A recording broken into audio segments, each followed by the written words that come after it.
특세 이틀째 날인데 우리 옆에 분들이랑 잠깐 인사라도 나눠볼까요? 잘 오셨습니다. 졸지 말고 깨어 기도합시다. 졸지 말고 이왕 오셨으니까 깨어 기도하시면 좋겠습니다.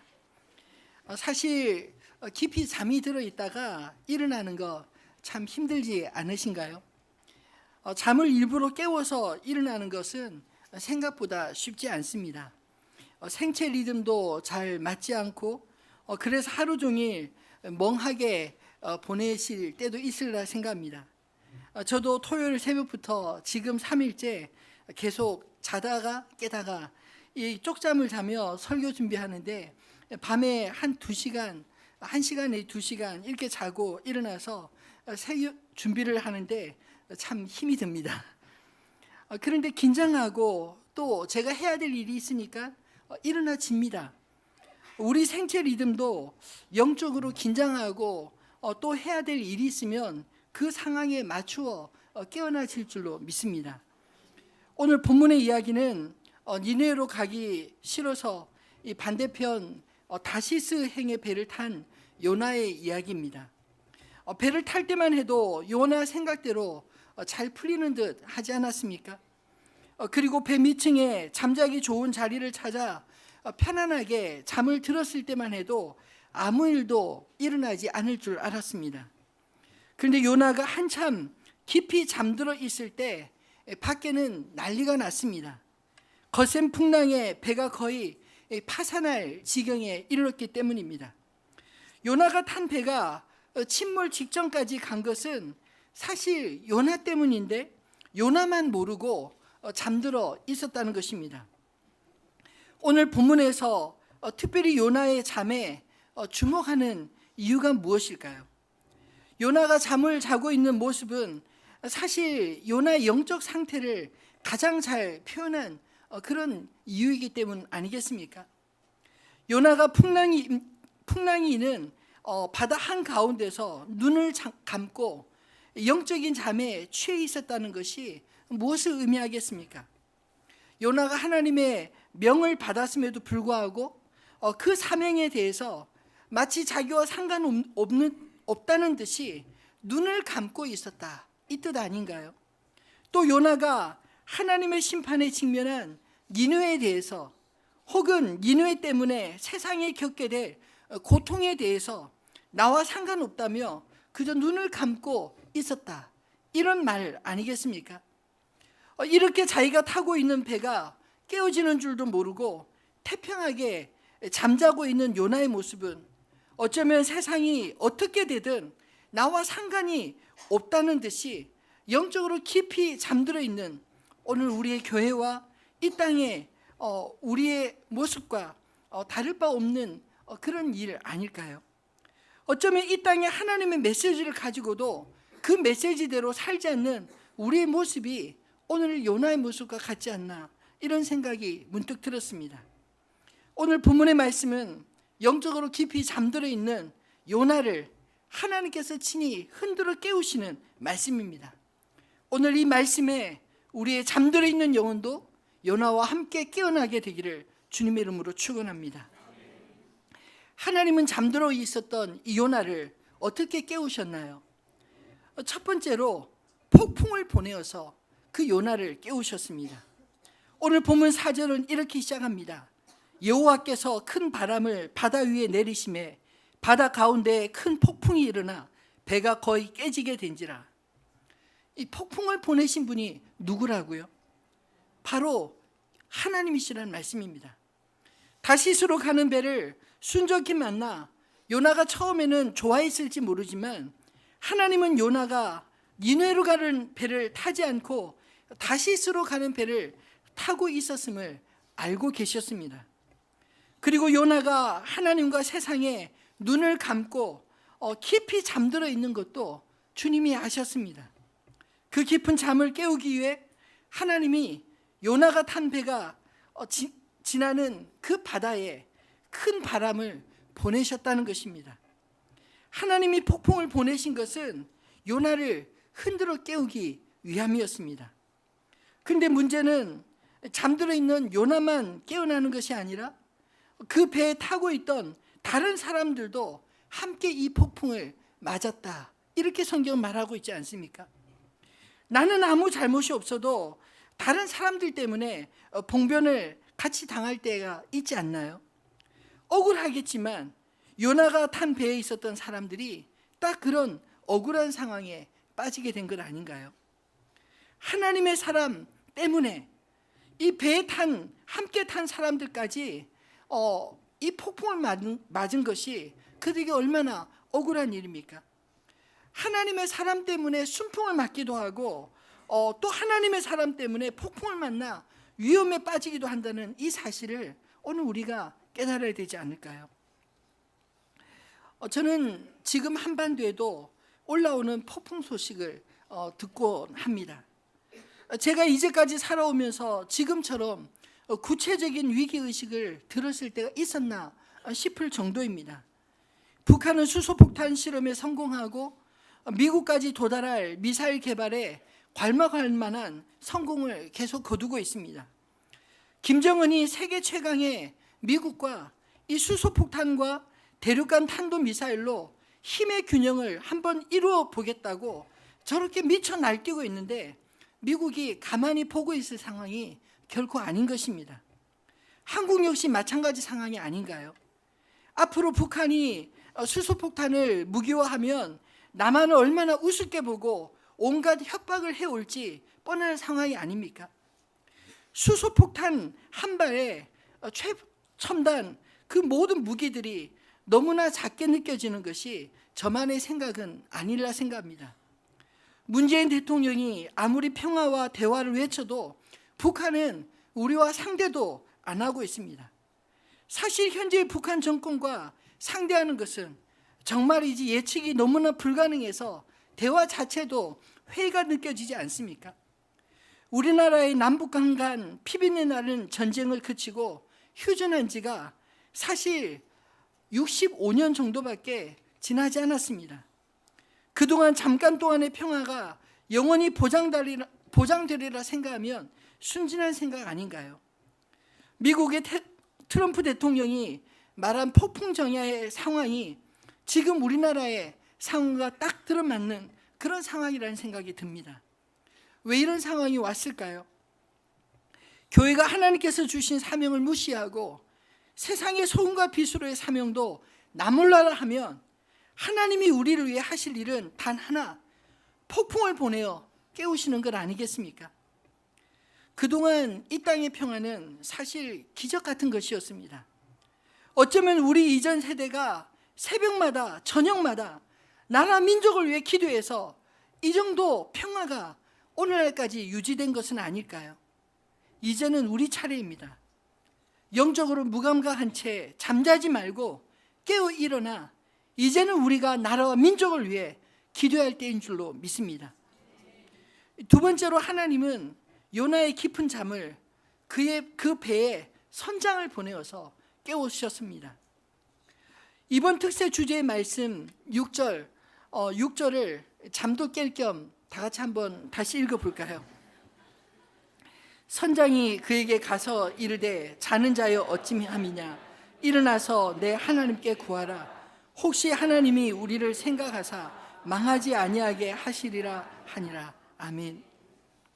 이 말씀은 사실 하나님이 직접 요나에게 하신 말씀은 아닙니다. 배가 깨어질지 모르는 다급한 상황에도 태평하게 잠만 자고 있는 이 요나를 깨우는 이 선장의 다급한 목소리였습니다. 지금 상황이 자고 있을 상황인가요? 배가 깨어지면 죽게 될 상황인데 잠들어 있는 요나를 바라보는 이 선장의 마음이 한심하지 않았겠습니까? 하나님은 요나를 깨우시기 위해 폭풍의 환경만 사용하신 것이 아니라 같은 배에 타고 있었던 선장을 통해서도 요나를 직접 흔들어 깨우셨습니다. 저는 뉴스를 들을 때마다 사람들을 통해 하나님이 우리를 깨우시는 그런 소리를 듣는 것 같이 느낄 때가 많습니다. 어제도 미국 틸러스 국무장관이 외교적 노력을 많이 하고 있지만 그러나 외교적 이런 노력들은 첫 번째 폭탄이 투하되기 전까지라고 이렇게 공중파를 통해서 한 말이 예사롭지 않게 들렸습니다. 대화할 시간이 이제 조금밖에 남지 않았다는 우회적인 압박이기도 하겠지만, 대화가 안 되면 할 수 없이 전쟁이라도 불사하겠다, 이런 뜻 아니겠습니까? 북한 같은 예측 불가능한 불량 국가가 핵무기를 갖는 것은 끔찍하다는, 그것도 미국을 겨냥한 핵무기라는 사실에 미국 쪽에서는 일관되게 전쟁이라도 불사하겠다, 이런 태도인 것입니다.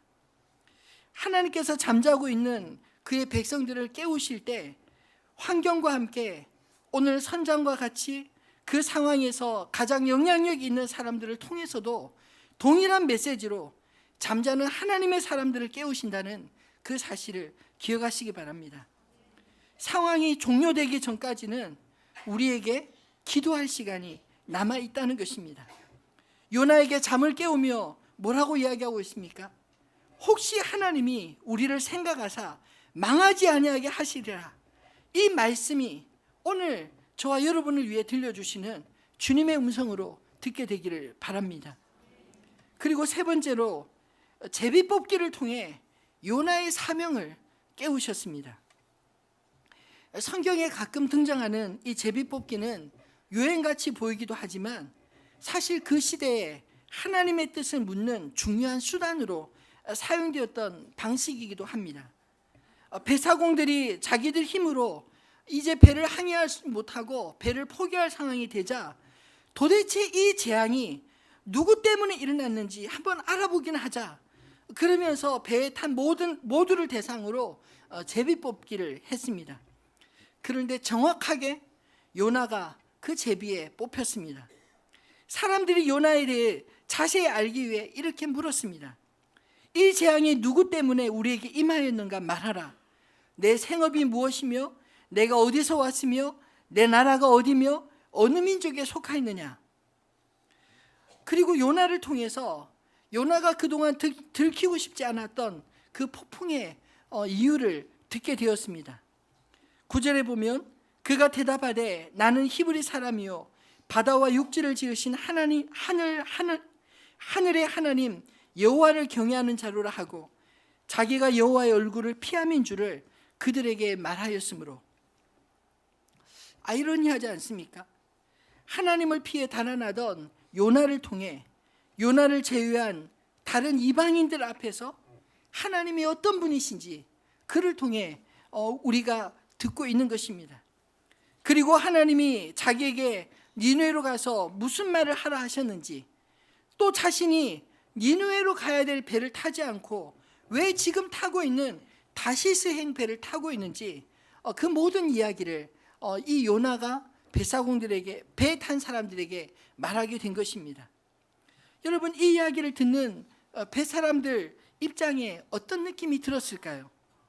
마치 경찰이 현행범을 잡고 보니까 그 범인이 다름 아닌 이 법을 집행하는 재판관 같은 그런 느낌 아니었을까요?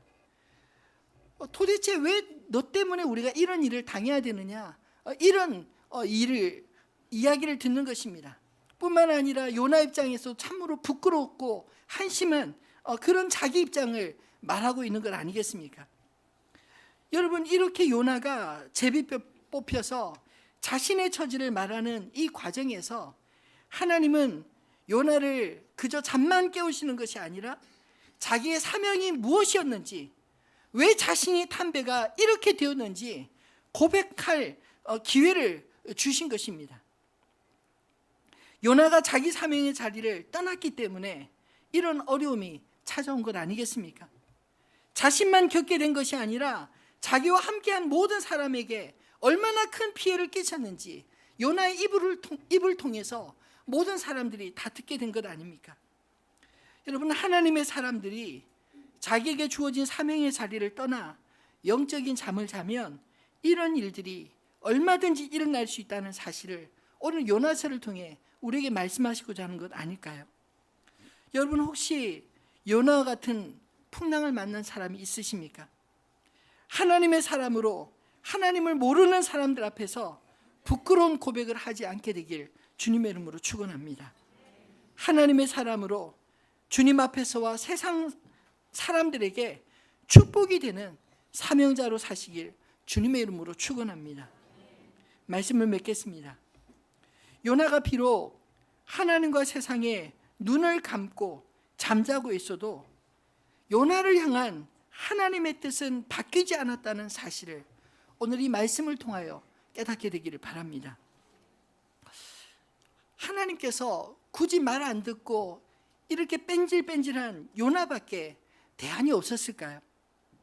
오늘 요나가 만난 폭풍이 단지 요나를 벌주시키기 위한 것이 아니라 굳이 요나를 깨워서 결국 니네로 가서 외치게 하신 목적이라면 도대체 그 이유가 무엇일까요? 우리는 흔히 하나님은 나 아니어도 다른 사람을 통해 얼마든지 일하실 수 있는 분이라고 생각하며 나에게 주어진 사명 너무 쉽게 생각하지 않습니까? 아니면 반대로 하나님 당신 아니면 일하시지 못하시나? 이런 식으로 상대방의 사명을 무시하지는 않으시나요? 하나님이 굳이 요나를 부르시고 도망가는 요나로 하여금 폭풍 가운데서 다시 부르시는 것은 요나가 니느웨에 가장 적합한 사람이라는 것을 하나님이 아시기 때문에, 그리고 정하시기 때문이라는 사실을 깨닫게 되기 바랍니다. 하나님의 계획은 결코 나에 의해서 좌지우지되지 않는다는 사실을 명심하시기 바랍니다. 하나님 우리가 생각하는 것처럼 결코 즉흥적인 분이 아니십니다. 나를 향해 주님이 뜻을 정하셨다면 반드시 이유가 있고, 나를 부르신 그 부르심을 이루시기까지 하나님은 결코 자신의 뜻을 바꾸시지 않으신다는 것입니다. 나의 태도나 컨디션 때문에 나를 부르신 하나님의 뜻이 바뀌지 않은 줄을 깨닫게 되기를 바랍니다. 그러므로 하나님의 뜻을 우리가 분명히 깨닫게 된다면 여러분 그 뜻을 바꾸려 하지 마시고 오히려 그 뜻에 나를 바꾸시기를 주님의 이름으로 축원합니다. 오늘 요나가 바다 한가운데 폭풍 속에서 하나님 앞에 소환되고 있지 않습니까? 우리가 그렇게 주님 앞에 두렵게 서지 않게 되기를 주님의 이름으로 축원합니다.